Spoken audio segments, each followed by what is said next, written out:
নমস্কার বন্ধুরা, আমি শিল্পক দাস, আপনারা দেখছেন সঙ্গে শিল্পক। হয়ে গেল 4টি কেন্দ্রে উপনির্বাচন। এই 4টি কেন্দ্র হলো রায়গঞ্জ, রানাঘাট দক্ষিণ, মানিকতলা এবং বাগদা।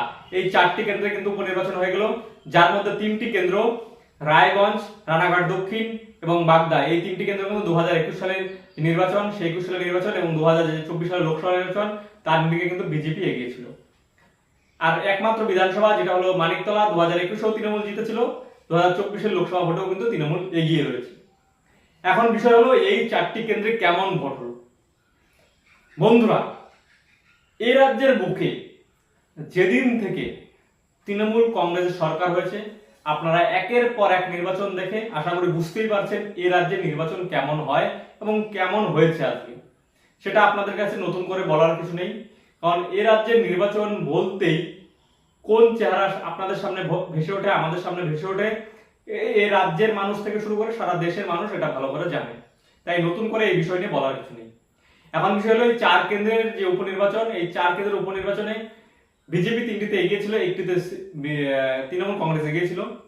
তাহলে তৃণমূল কংগ্রেস যেহেতু লোকসভায় ভালো ফলাফল করেছে, অর্থাৎ 29টি আসন পেয়েছে, তাহলে তৃণমূল কংগ্রেসের এত ভয় কেন যে আজকের যে 4টি কেন্দ্র উপনির্বাচন, এই 4টি কেন্দ্রের উপনির্বাচনে তাদের এত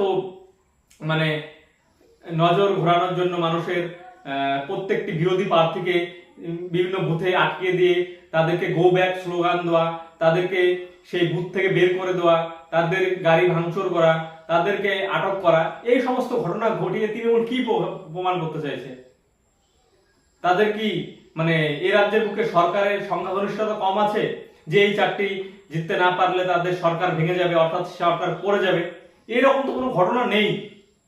ধরে নিলাম না এই 4টি কেন্দ্রের মধ্যে 4টি বিরোধীরা পেল, অর্থাৎ বিজেপি কিংবা সিপিএম পেল, তৃণমূলের এতে যায় কি আসে? কিন্তু না, তাদের যেটা ওই যাকে বলে পূর্বপুরুষের অভ্যাস, তাদের এটা রক্তে মিশে গিয়েছে যে ভোট বলতেই তোমরা শুরু করো সন্ত্রাস, ভোট বলতেই তোমরা শুরু করো একের পর এক রিগিং, ছাপ্পা। এছাড়া কি জানে তৃণমূল? একটা ভোট তৃণমূল দেখাতে পারবে ভালোভাবে ভোট হয়েছে?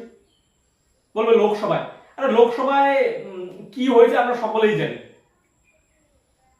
ওই আরামবাগের কিছু কেন্দ্র রয়েছে, দেব জিতেছে ঘাটাল থেকে। কেশপুরে কি হয়েছে? 1.5 লাখ ভোটে দেব জিতছে। অভিষেক বন্দ্যোপাধ্যায় ডায়মন্ড হারবারে। চিন্তা করছেন আপনারা যে ওই কেন্দ্রে কিভাবে ভোট হয়েছে? এগুলো তো আমি নিজে দেখেছি কিছু কিছু কেন্দ্রে। তো এগুলা আপনাদের সামনেও বলে লাভ নেই, এটা আপনারা ভালো করেই জানেন।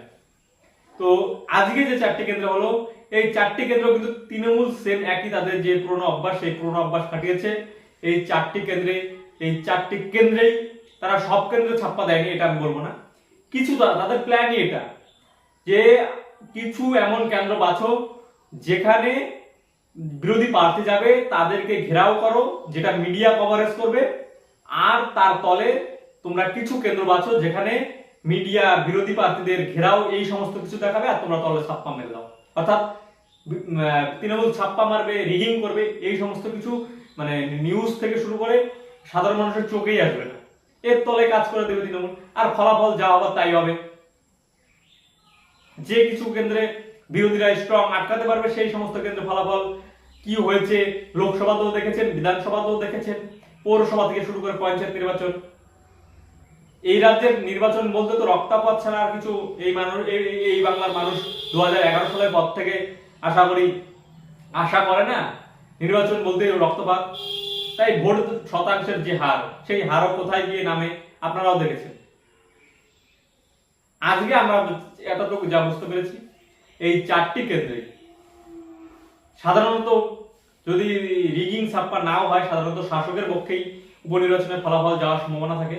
আর তার মধ্যে তারা হয়েছে ছাপ্পা থেকে শুরু করে রিগিং, ভোট দিতে না দেওয়া বিরোধী লোকেদের, এই সমস্ত ঘটনার পরে এই 4 কেন্দ্রে আমরা যা বুঝতে পেরেছি, তাতে কিন্তু রায়গঞ্জ তৃণমূলই জিতছে, রানাঘাট দক্ষিণেও জিতছে, মানিকতলাও জিতছে, বাগদাতে একটু ফাইট হবে। বিজেপি সেই জায়গায় শান্তনু ঠাকুরের যা প্রভাব রয়েছে, তাতে কিন্তু এই বাগদা কেন্দ্রটাতে বিজেপি একটু ভালো ফলাফল করবে আমরা আশা করি। তাছাড়া কিন্তু ওভারঅল বিজেপি ভালো সংখ্যক ভোট পাবে, কিন্তু তারা যাতে জিততে না পারে, বললাম কিছু কেন্দ্র এমন রয়েছে, বুথ রয়েছে যেখানে তারা বেছে নিয়েছে যে এই বুথগুলোতে আমরা এমন ভাবে ছাপ্পা করব যাতে বিজেপি 50টা বুথে এগিয়ে গেলেও এই 10টা বুথ দিয়ে আমরা কভার করে দিতে পারি।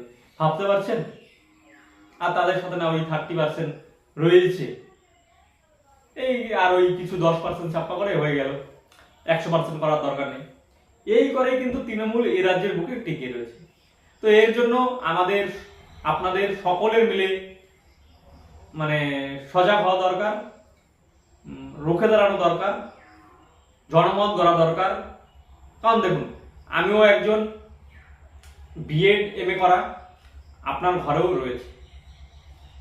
এই রাজ্যের বুকে 2011 সালের পর থেকে স্কুল সার্ভিস থেকে শুরু করে প্রত্যেকটা চাকরির কি অবস্থা আমরা সকলেই জানি, আপনারাও জানেন।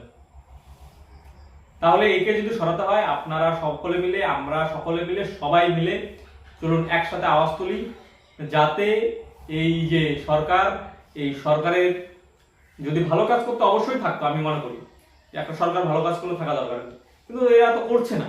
তো তার জন্য পাল্টানো দরকার। 15 বছর রানিং চলছে সরকারের, এই বিষয়টা কিন্তু সকলের ভাবা দরকার। চলুন কাঁধে কাঁধ মিলিয়ে এই লড়াই সবাই মিলে সামিল হই। যদি ভালো লাগে অবশ্যই লাইক, কমেন্ট, শেয়ার। আর যারা এখনো সাবস্ক্রাইব করেনি অবশ্যই সাবস্ক্রাইব করবে। সাবস্ক্রাইব করলে আমরা নিত্য নতুন ভিডিও দিতে উৎসাহিত বোধ করব। নমস্কার, ধন্যবাদ।